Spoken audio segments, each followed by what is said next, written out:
Hi guys, my name is Celine. I am a Master of Social Work student here in Florida, and I really just wanted to, join YouTube for a number of reasons. Number one, I want to help students who are sort of exploring the field of social work, need help navigating what to do, furthering their education. I really wanted to sort of document my progress through my program and sort of just have like a fun way to see how I'm going through my program. I only have one more year left. And last, I just want to have fun, connect with other social workers out there, and sort of just join this small community of social workers on YouTube. So if you're interested in anything that I just mentioned before, keep watching my video and enjoy.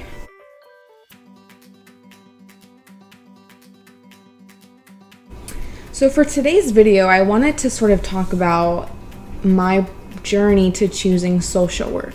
So a little background about myself. I studied psychology, which I'm sure most of you guys are in the same boat. In fact, in my program, I would say 80% of us all have a background in psychology. It's really common. You'll get those random English majors or criminology majors that, wanted to join social work. But I myself, I studied psychology and I had a minor in early childhood education because I've always wanted to work with people. And I have a passion specifically for children and families.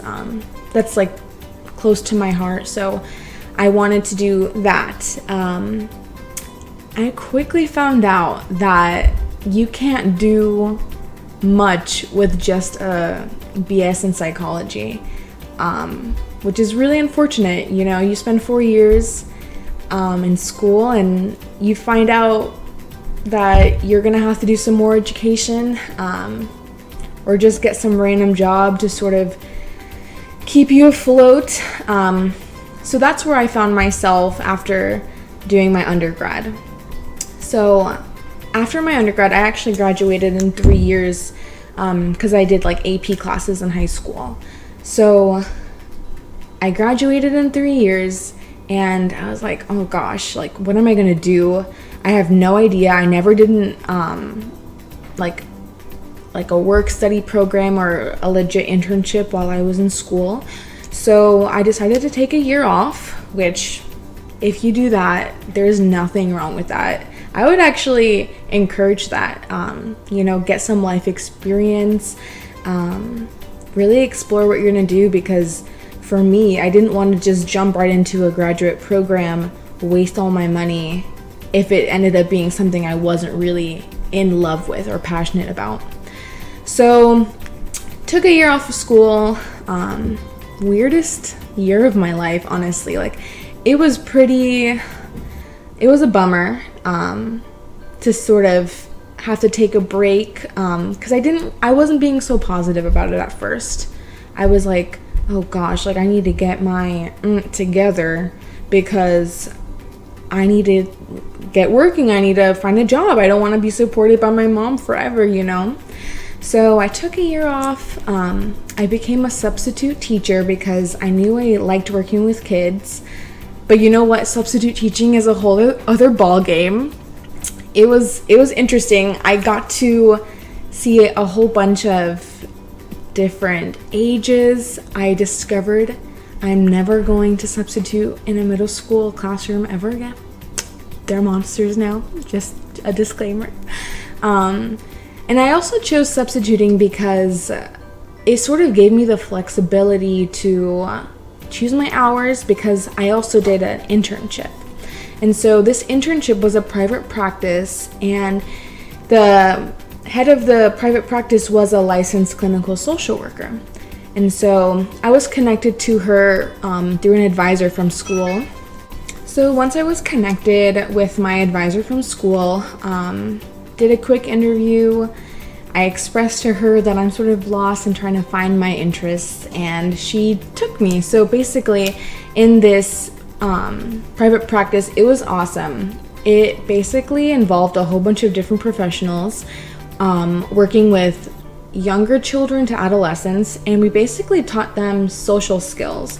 So the kids were grouped based on their different abilities and skills, and so I was able to learn so much because I got to see like a whole bunch of different perspectives from different professionals, and I really enjoyed that team aspect because you know, I don't know everything, and I like welcome feedback, and if I could, you know, look at a case from a different lens, like I'm always open for that. So it really taught me to appreciate, you know, different perspectives and different professions, because at the end of the day, we're all helping the client, you know, and making sure that they're gonna succeed. So that was a really, really great experience. And so through that internship, I would get supervision from the director, and I was able to sort of poke her brain a little bit, find out more about her studies in social work and her experiences. And honestly, I really was just craving wanting to one day have my own private practice. And so I was talking to her about my options. And so I finally just decided social work seemed to be a really good fit because, you know, number one, you get to help people. Number two, the possibilities of your line of work are endless, I would say. You could work in a hospital, you could work in a school, you could work in a private practice. You know, like if I ever got bored after 10 years of working at one place or one agency, I have the option to change, you know? And for those of you guys that also have a background in psychology, you know, social work is pretty close to what we learn in psychology. I would say that the perspective of approaching clients is more, you know, person and environment focused, and we look at the different systems of clients. But I think it was a pretty smooth transition for myself, going from psychology to social work. And it's just like interesting seeing how everything ties together. So yeah, that's how I decided to choose social work for my career. And yeah, I finished my first year of the program this past spring. So right now I'm just, you know, in the summer before my clinical year, really excited. I got my clinical placement, which I'll share with you guys later in another video. I hope that you guys enjoyed my little story about how I chose to do social work. You know, in my next coming videos, I really hope to talk about, you know, world issues and everything that's going on in the world right now, you know, from a social work perspective. I really look forward to those conversations, and if you guys have any suggestions of what you'd like to see in the future, just comment down below, and thank you so much. I'll see you guys in my next video.